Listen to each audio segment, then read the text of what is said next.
आप क्या काम करते हैं? आई am a teacher, I am an educator. आपकी उम्र कितनी है? I am 23 years old।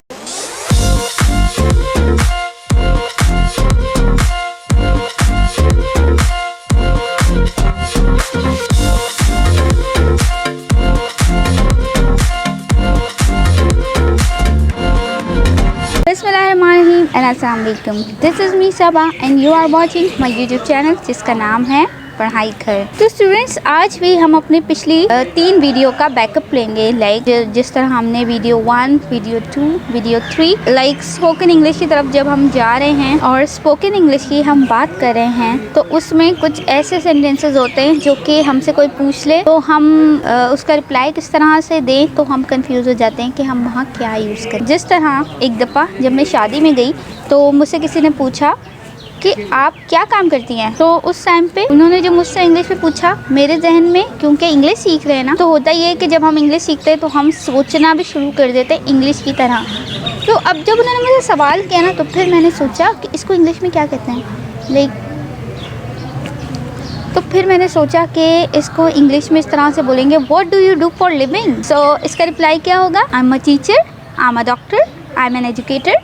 इस तरह से अपने प्रोफेशन साथ साथ लगाइए। I am a freelancer.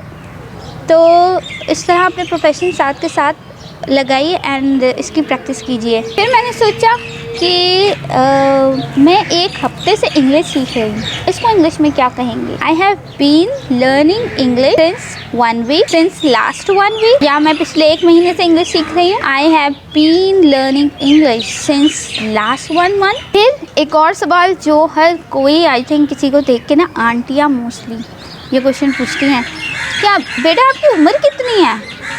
आपकी उम्र कितनी है?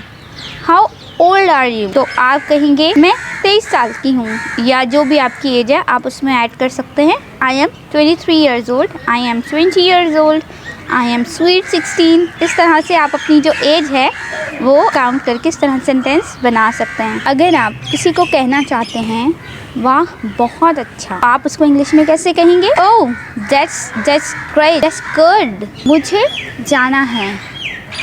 अनदर सेंटेंस, इसको इंग्लिश में कैसे कहेंगे? I have to go.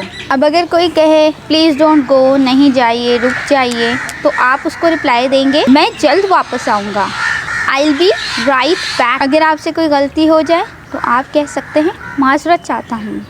In English a single word, that is sorry. सामने वाला आपको कहेगा नो प्रॉब्लम, कोई बात नहीं। अब समटाइम्स क्या होता है ना कि रिपीटेडली हम किसी से बात कर रहे हैं और होता ये है कि हमने सुना नहीं होता एक्चुअली वो कह क्या रहे हैं, और हम उन्हें कहना चाहते हैं कि प्लीज़ आप दोबारा बोल दें, या क्या आप इसे दोबारा कह सकते हैं? तो इसकी इंग्लिश क्या होगी?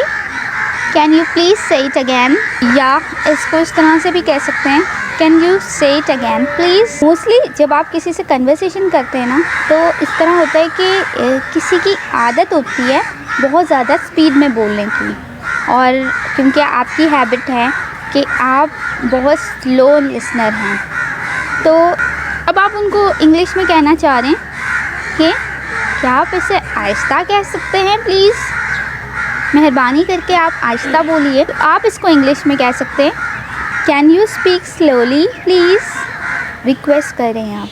सो you have to write please also, you have to say please also. अब ये जो क्वेश्चन है ना, अगर हम टीचर हैं, अगर हम पेरेंट हैं, अगर हम स्टूडेंट हैं, तो हम जब किसी को कहते हैं ना कि प्लीज़ इसको लिखिए, इसको हम इंग्लिश में किस तरह से कहेंगे? Right it down please. सामने वाला अगर आपको कहे मैं समझा नहीं, आई डोंट अंडरस्टैंड, या अगर आपसे कोई कुछ चीज़ पूछ रहा है एंड आपको नहीं मालूम, तो आप उसको कह सकते हैं आई डोंट नो। सिंपल। अगर आपको किसी चीज़ का पता नहीं है, अगर आपको किसी चीज़ का आइडिया नहीं है, तो कुछ गलत बोलने से बेहतर है कि आप उसको सिंपल सा एक वर्ड बोल दें, आई डोंट नो। अगर आपको किसी को अपने पास बुलाना हो तो आप कहेंगे कम हियर। अगर आपको किसी स्टूडेंट को या किसी को कहना हो कि वहाँ जाओ, वो आप कहेंगे गो देयर। अगर आप किसी को कहना चाहें तशरीफ़ रखिए, सिट डाउन प्लीज़।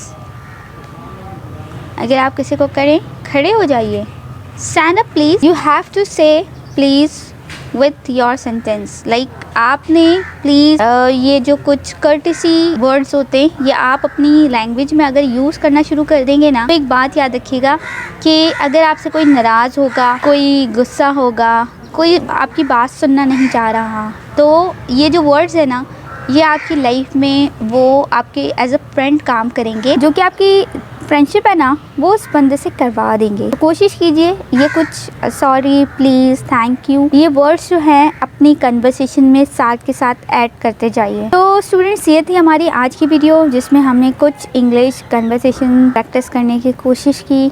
एक दो क्वेश्चन थे जिसे मैंने कोशिश की कि मैं शेयर करूं आप लोगों के साथ। इसके अलावा ऐसे कौन से क्वेश्चंस हैं, ऐसे कौन से कन्वर्सेशन हैं जो आप चाह रहे हैं के थ्रू वीडियो हम इसकी प्रैक्टिस करें एंड उसकी कोई वीडियो बनाएं, तो आप लोग कमेंट में मेंशन कर सकते हैं और हम उस पर कोई ना कोई वीडियो बनाने की कोशिश करेंगे। आई होप कि जो हमारी आज की 4th वीडियो है वो आपको बहुत अच्छी लगी होगी और आपने अभी तक मेरे इस यूट्यूब चैनल को सब्सक्राइब नहीं किया है तो आपने इसको अभी तक सब्सक्राइब कर लिया होगा।